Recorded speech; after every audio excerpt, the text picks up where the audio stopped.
Okay, so this principle, team social loafing, I know you were intrigued by it the other day when we started talking about it. I suppose partly because we've both been facilitators and trainers for so long, and there's always this really weird phenomenon. I remember learning this 20, 30 years ago. It does, when a group or team gets to a certain size, and especially as a facilitator, you can ask them the most obvious question and no one in the group will respond. And we'll joke around about it. We can say, what day is it today? And out of 20, 30 people, you get a couple of people attempt it at the best. I mean, my favourite is every time it happens, you go, how many fingers do I have? Yeah. And what do we normally get? You can almost time it for about 30 seconds, it's total silence. Yeah. How many eyes do I have? And the problem is, and this is what's actually happening, is in teams and groups there's this thing called signal counts, where the bigger the group gets, the more complicated the communication gets. So at around about 6 to 8 people, there's actually a permutation. It's about 6,000 signal counts in communication. But once it gets after 8 to 10, it goes to over 10,000. Once it gets over 12, it's like 15 to 18,000 signal counts. So what's actually happening is that a lot of people are going, someone else will answer the question. Someone else will do it, because they don't want to do it themselves. Well, what's interesting, there's some research that was done, and it was done actually in 1913 by a Frenchman by the name of Maximilien Ringleton. Strange name, but anyway, Ringleton. And he was watching this thing with horses, pulling horses and stuff, and they found that sometimes they'd pair horses together and they would work well. Sometimes the more horses they would pair together actually didn't generate an exponential performance on their growth. So I don't know how he persuaded people to do this, but he decided to do the experiment with people and go, does the same thing apply? And so he found if they did a tug of war and there's one person on each side of the rope, people gave 100%. Yeah, right.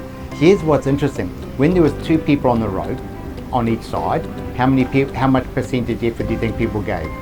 Well, it would have been less. Was less, 93%. Yeah. Oh, wow. 3 people, 85%. Oh my gosh. As it started to go up, once it went over 8 people, it actually dropped down to less than 50% effort. So people were basically going, someone else is going to do all the hard grafting here. And so that ended up being called social loafing. And social loafing is this thing is where people go, I don't need to bring my A game. Someone else will pick up the slack. Now, as leaders, this is really, really important, because social loafing is essential. That when you're running teams, the bigger your team gets, if you don't do some stuff as a leader, you will have an increased amount of social loafing. So one of the things that you do, a good metaphor is to consider your team, and they did this in sports, like if there are more people they're putting on a rowing boat, the more social loafing there was, because everyone thought someone else would pull the oar a little bit harder.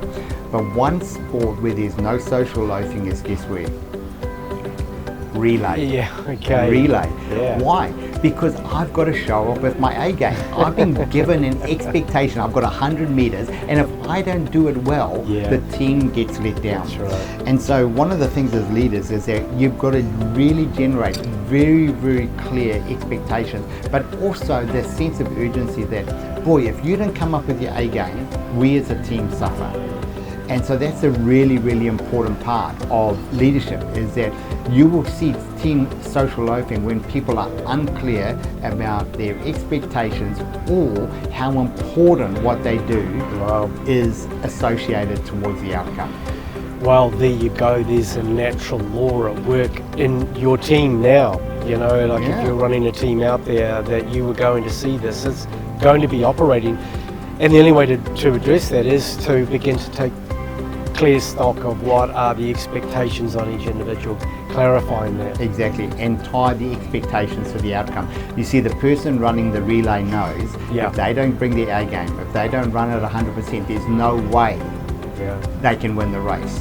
And that's exactly the same urgency we need to provide with our team members. The bigger the team, the greater the chance of social loafing, the more important clarifying expectations and tying that to outcomes is. So there's a principle. It's a great principle, and it's no reflection on that your people are lazy at all. This is just a law at work. It's a sociological fact. It's a sociological fact. So, wow, to know that and then to have this principle is going to be fantastic. Fantastic. Good. Okay.